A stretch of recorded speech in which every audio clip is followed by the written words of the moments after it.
আজকে ঘুম থেকে উঠেই গেছি গে আমরা বাজারও। আমরা ফাঁসকিতে পুরান বাজার।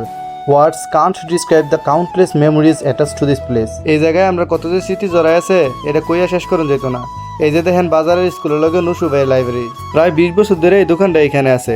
আমরা যখন ছোট ছিলাম এখান থেকে কত যে বই খাতা কিনে নিছি। আমাদের এলাকার যারা আজকে বিদেশের মাটিতে কর্মরত অবস্থায় আছে তার কাছে এই নুসু ভাই লাইব্রেরি মানেই হলো ছোটবেলার স্মৃতি। এই দোকানের সামনে দাঁড়াইলে মনে পড়ে সেই দিনের কথা যখন পরীক্ষার আগে কলম কিনতে আইসা নুসু ভাইয়ের লগে মেলা গল্প করতাম। এখন আমি একটা বিল্ডিং এর ছাদে উইরা আপনাদের বাজারটা দেখাইতেছি।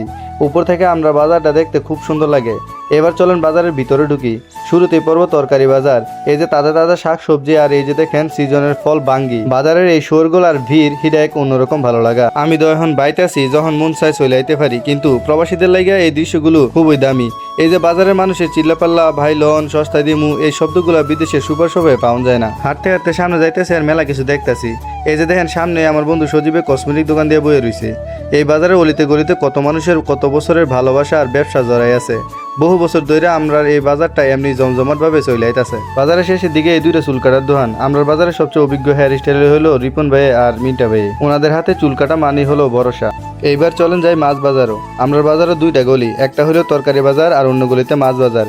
এই যে দেখেন কি বড় বড় মাছ, নদীর তাজা মাছের গন্ধে বাজার ভরে রয়েছে। এখন আইসি আমরা রিমন কাকার দোকানে, ওনার ইলেকট্রনিক্স আর মোবাইল সার্ভিসিং এর দোকান। কাকা সবসময় কামে ব্যস্ত থাকে। কাকার লগে দেখাটা করে সামনে যাইতেছি তানজিদ ভাইয়ের দোকানে, তানজিদ এন্টারপ্রাইজের ভিতরে। এখানে তো কসমেটিক থেকে শুরু করে সবই পাওয়া যায়। এই যে দেখেন আমগো বড় ভাই সাইফুল ইসলাম আনাস ভাই বয়ে লইছে, উনি এই দোকানের ম্যানেজার। বাইরে সালান দিয়ে বাইরে গেছি গা বাইরে, তারপর সামনে সিএনজি স্টেশনের মধ্যে কয়েকটা দোকান পার হয়ে আমরা গেছি গা রিয়াজুল ভাইয়ের দোকানও। ভিডিওর একেবারে শেষ পর্যায়ে আইয়া পড়ছি। এই যে স্কুলের সামনে রিয়াজুল ভাইয়ের দোকান, এখান থেকে আমার কিছু দরকারি কাগজপত্র ফটোকপি করে নিমু। সারাটা বাজার ঘুরে আজকে মনটা একবারে জুড়াই গেল। কত মানুষের লগে দেখা হইলো, কত স্মৃতি মনে পড়লো।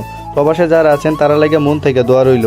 আপনারা ভালো থাকেন। আপনাদের এই পাঁচকিতে পুরান বাজার সবসময় আপনাদের অপেক্ষায় আছে।